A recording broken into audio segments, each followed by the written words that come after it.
Certaines nuits, lorsque le ciel est dégagé au-dessus d'un puissant orage, il est possible de voir des elfes, des gnomes, des sylphes ou des geais bleus. Les geais bleus n'ont pas leur place dans cette liste, dis-tu? En fait, je ne suis pas en train de parler de contes de fées, mais de différents types d'éclairs visibles très haut au-dessus des nuages d'orage. Prenons les sylphes rouges. Ces flashs de lumière apparaissent en grappe au-dessus des orages. Ils sont rares parce qu'ils ne sont causés que par un type spécifique d'éclairs, les éclairs positifs nuage-sol. Une charge positive est transférée d'un nuage d'orage vers le sol lorsque la foudre frappe. Ce type d'éclair ne représente que 10% de toutes les éclairs. Pendant plus d'un siècle, les gens ont cru que ces éclairs n'étaient que légendes urbaines. Il est vrai qu'on les voyait de temps en temps, mais ces éclairs étaient si brefs que même si on avait la chance d'en apercevoir un, il était impossible d'appeler à temps une seconde personne pour qu'elle assiste au phénomène et le confirme. Même lorsque des savants ou des pilotes respectables en parlaient, la communauté scientifique les ignorait. En 1989, une chose étrange s'est produite. Les chercheurs de l'université du Minnesota ont réussi à filmer des sylphes. Et c'est ainsi que tout a commencé. Les gens du monde entier se sont mis à partager des vidéos et des photos de sylphes rouges. Les sylphes rouges peuvent apparaître sous la forme de boules d'une centaine de mètres d'air ionisé. Ces boules descendent d'une hauteur d'environ 80 km à 10% de la vitesse de la lumière. Et les chercheurs ont étudié non seulement les éclairs qui tombent des nuages en furie, mais aussi ces flashs colorés qui montent vers l'espace. Ainsi, l'électricité s'élève jusqu'à l'ionosphère, mais en même temps, elle descend vers la Terre. Les sylphes rouges se présentent sous différentes formes, par exemple sous forme de méduses, pouvant posséder une superficie de 77 km². Il existe des farfadets à carottes et des sylphes colonnes. Ils sont similaires, mais les carottes sont dotées de longues vrilles. La partie inférieure des vrilles est souvent bleue, tandis que leur partie supérieure est rouge. Le 22 août 2022, nous avons pu prendre des photos étonnantes de traînées rouges vives dans le ciel du désert d'Atacama, au Chili. Elles étaient entourées d'une autre lueur plus importante, de couleur verdâtre. Ce qu'on appelle la lumière du ciel nocturne, qu'on distingue assez mal lorsque la pollution lumineuse est importante. Cette pollution est due à la lumière artificielle. Elle nous empêche notamment d'observer les étoiles et d'autres objets que nous pourrions normalement voir dans un ciel dégagé. Cette lueur de l'air est due aux atomes d'azote et d'oxygène présents dans l'atmosphère. La lumière du soleil dégomme leurs électrons pendant la journée. Ils se recombinent ensuite lentement et ce processus les fait briller. Comment peut-on voir un sylphe rouge? Tout d'abord, il faut trouver un gros orage. Ils sont plus fréquents en été et au printemps, par exemple en juin.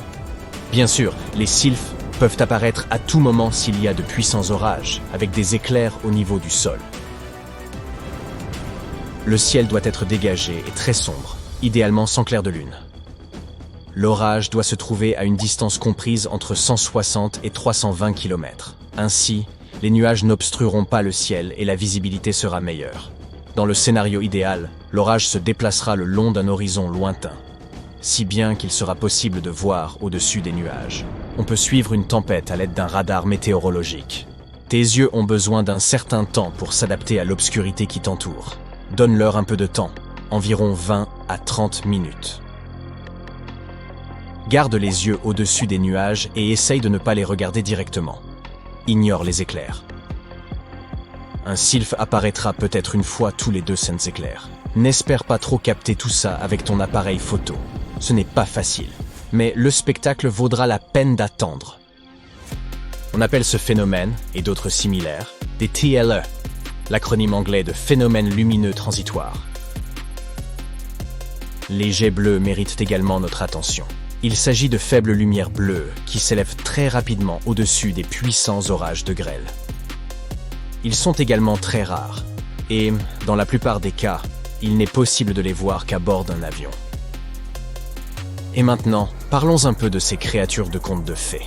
Les elfes, dans le monde des éclairs, sont de brefs disques de lumière que l'on peut voir à environ 100 km d'altitude dans l'atmosphère.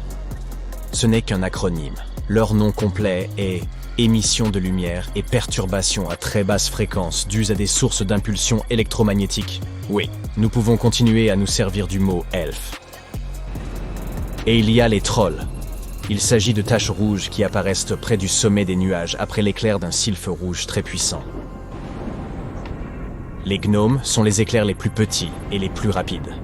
Ce sont de minuscules pointes de lumière blanche qui jaillissent du sommet d'une grande enclume de nuages d'orage. L'enclume est un nuage allongé que l'on voit au sommet d'un orage. Elle se propage dans le sens du vent en altitude. Les gnomes ne durent qu'une microseconde. Et regarde ça, la foudre en boule se présente sous la forme d'orbes enflammés qui peuvent être aussi grosses qu'une balle de golf et même atteindre la taille d'un gros ballon de plage.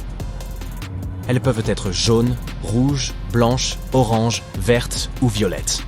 Elles peuvent être visibles pendant quelques secondes, voire quelques minutes. Au fil des siècles, de nombreuses personnes ont raconté avoir assisté à ce phénomène, voyant parfois même les boules flotter jusque dans leur maison. Mais de tels événements sont vraiment imprévisibles et se produisent rarement. Des scientifiques ont réussi à recréer cette foudre en laboratoire, ou du moins quelque chose de très approchant. Ils se sont rendus compte qu'elle apparaît après qu'un éclair a frappé le sol et résulte de la vaporisation de diverses particules minérales. Voici quelque chose de spectaculaire, la foudre volcanique. Celle-ci naît dans les panaches d'une éruption. Comme lors de tout orage, les éclairs volcaniques se forment lorsque l'électricité statique s'accumule dans l'atmosphère terrestre. Elle est ensuite libérée sous la forme d'éclairs. Les scientifiques ne comprennent pas encore tout le processus, mais ils pensent qu'il est lié à une puissante charge. Par exemple, la charge de glace est à l'origine de la formation des orages. Elle joue également un rôle dans la production des éclairs lors des éruptions volcaniques. Ce phénomène se produit lorsque l'air réchauffé par une éruption s'élève dans le ciel et rencontre de l'air froid. L'eau provenant de l'éruption se transforme en particules de glace et, lorsque ces particules se heurtent les unes aux autres, certains électrons partent dans tous les sens. Les particules de glace qui ont maintenant une charge positive se déplacent plus haut dans le ciel et se rassemblent. Il peut également s'agir d'une charge frictionnelle, un autre événement qui conduit à la foudre volcanique. Le phénomène est similaire à celui de la charge de glace, sauf qu'ici ce sont des cendres et des morceaux de roche qui entrent en collision et créent une charge électrique. Il y a aussi les flashs de rayons gamma terrestres. Il y a plus de 10 ans, des chercheurs ont découvert que les orages pouvaient générer de brèves, mais très fortes salves de rayons gamma, la forme de lumière la plus énergétique. Ces rayons sont si brillants qu'ils peuvent aveugler les capteurs des satellites, même lorsqu'ils se trouvent à des centaines de kilomètres. Ils peuvent également créer de l'antimatière. L'antimatière est un type de matière composée de particules de charge opposées à celles de la matière normale. Imagine que tu aies deux boîtes remplies de blocs. Certains blocs sont rouges et d'autres sont bleus. Lorsque ces blocs se touchent, ils disparaissent, ou s'annihilent, et se transforment en énergie. C'est ce qui se passe lorsque des particules de matière et d'antimatière se rencontrent. Et ces éclairs pourraient être le résultat des rayons gamma, car ils émettent une lumière qui n'est pas vraiment visible. La foudre ordinaire implique des électrons lents. Dans les flashs de rayons gamma, les électrons sont très énergétiques. Ils s'écrasent sur les molécules d'air et produisent cet étrange phénomène.